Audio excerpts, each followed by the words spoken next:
Hey everyone, so today we're going to talk about saying no. So you have to learn to say no to yourself, say no to your family members and your friends. Saying no does not always have to be a bad thing. So we have already discussed your budget. So you have went back 30 days and you've done a budget and you've seen the little things where you would spend the money that you should not have been spending your money.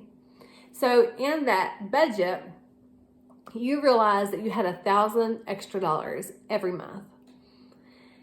All right, so then we did the video of the emergency fund.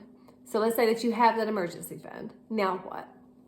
The next thing would be to accomplish some goals, either pay some stuff off or to increase your savings account. Whatever goal you have, wherever step you're on, that's what you would go to next. However, we're not going to discuss that yet because first you have to learn discipline and to say no. So what I mean by that is you know your weakness. You've seen your budget and you found that $1,000 that you were just spending it on things that was not helping you reach a goal. So now you're aware of where your money was going. Now you are going to tell your money where to go every month. So you have that $1,000. So what you're going to do is you're going to look at your stuff and you can say, okay, I have this $10,000 loan over here on my car. I'm going to stick to my budget, take that $1,000 and I'm going to put it toward that car every month. I am going to have that car paid off by December. Now, when you set that goal, I want you to feel it. Like just close your eyes, see yourself on a picture screen, going to the bank and making that last payment and you paid it off 2 years early.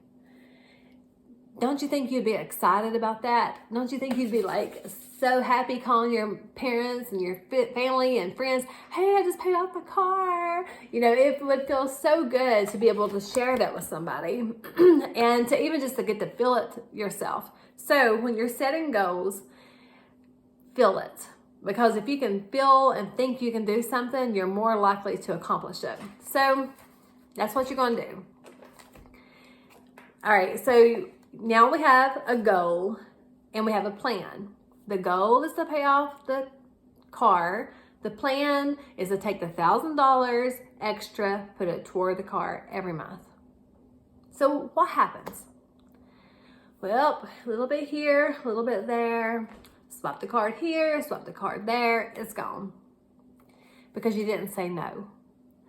So you think about how you're going to respond every time you have an opportunity to make a bad choice.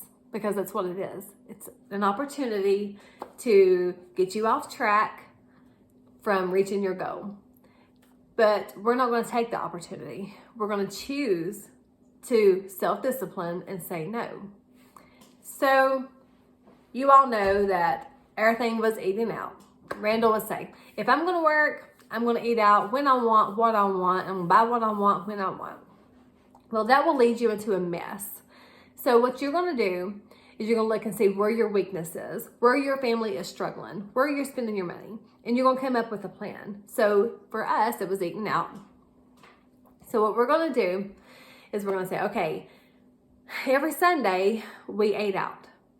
So I only have $200 in my budget for restaurants. So we're going to sit down with our family and we're going to say, okay, where do you want to spend this money at this month eating out? Do you want to eat out during the week or do you want to wait until Sundays after church to go eat? So that's where you're going to start. You're going to discuss it together. If you're single, like I said in the last video, you can do what you want to do. But when you are a family, then you need to consider everybody. So I would say, what do you want to do? What do y'all want to do? Would y'all rather sacrifice during the week and let's not eat out during the week? Do you want to save it for the weekend? Do you want to just plan to go out and eat every Sunday? What do you want to do? How would y'all like to see this plan out? So that's where we would start. And then let's say that something happened and we had to spend our money prior to Sunday. And let's say that we had to go travel somewhere. All my family lives out of town. I travel. So let's say that I had to spend that money and we only had $50 left and we had 3 Sundays left. So what would we do then? All right, then you plan accordingly. You say, okay, I've got some food in the crock pot. When we go to church, we'll come home and eat.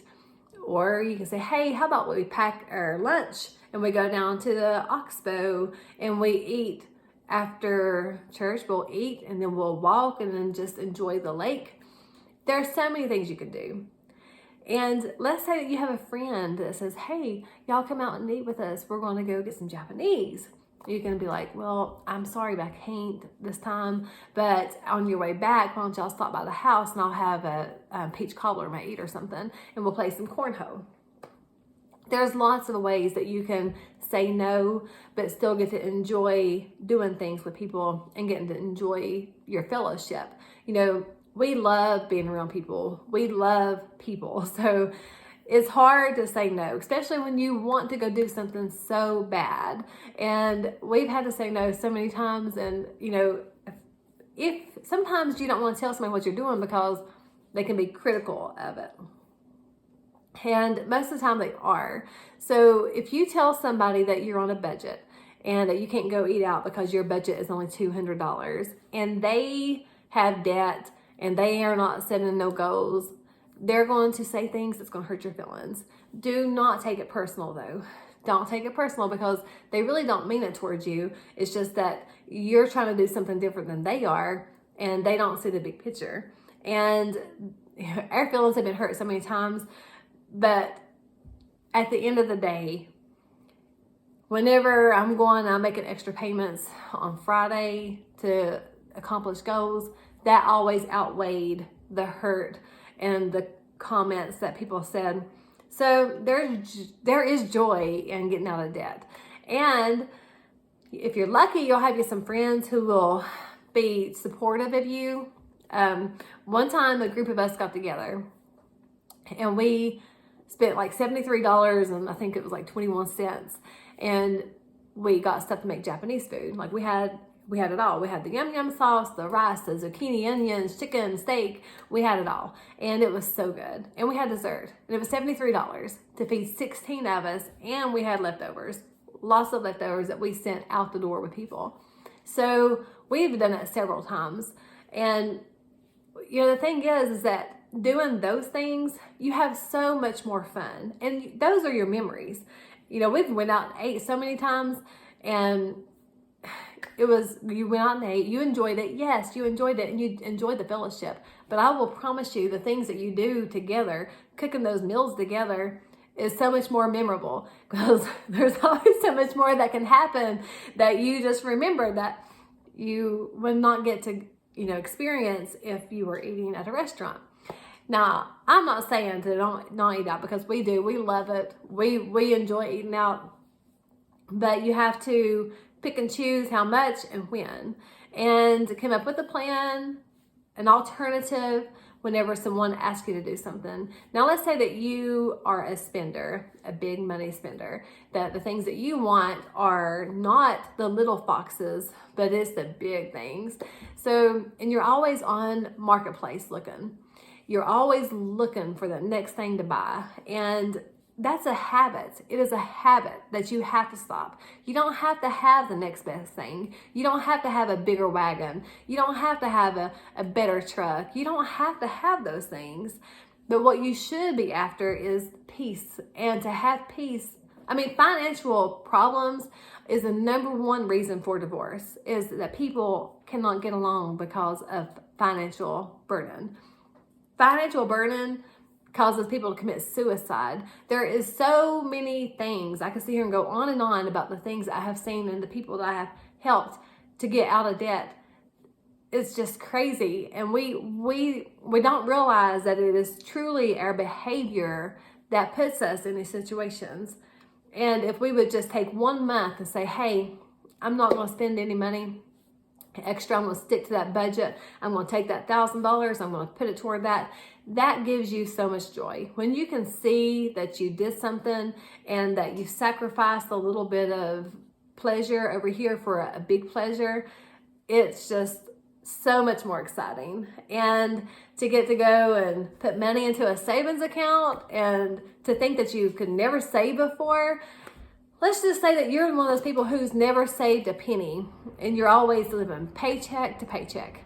Well, there is a remedy, and it doesn't matter how much money you make. Let me stress this. It does not matter how much money you make. I don't care if you're making $12 an hour or if you're making $40 an hour. That doesn't matter. What matters is how you spend it. I have worked with people who's making $12 an hour that's got more in their savings account than people that's making 30. Because it's all about behavior. It's what you think you deserve, what you think that you have to have now. And I just really encourage you to learn to say no. And the next video, we will talk about what to pay off and when. And in the budget part, so if you're doing a budget and you're doing the written one, I really wanted you to do the paper budget starting out, but there is an app, and it's the Dave Ramsey app, and you can get the free version or you can get the paid version. I love it. And that way, every month I can look and see how much I have spent, how much I have coming in and going out. I love it. But I still do the paper version. I do paper. I'm a little crazy about it. I do paper, I do the Dave Ramsey, and I have an Excel spreadsheet. So you do whatever you feel like you need to do. But I love cutting corners and doing things and just seeing. But I feel like when I have the paper, I can show my husband better, and it just feels good to get this like mark stuff out. But anyways, so say no, and it's not gonna hurt you. You're still gonna have friends. It's gonna help you accomplish your goals faster. And just remember to get excited and to always have fun, even when you're not spending money. Still have fun, because you can have fun for free. Enjoy life and enjoy getting out of debt, and enjoy your savings account getting fatter and fatter by the day. That's what you need.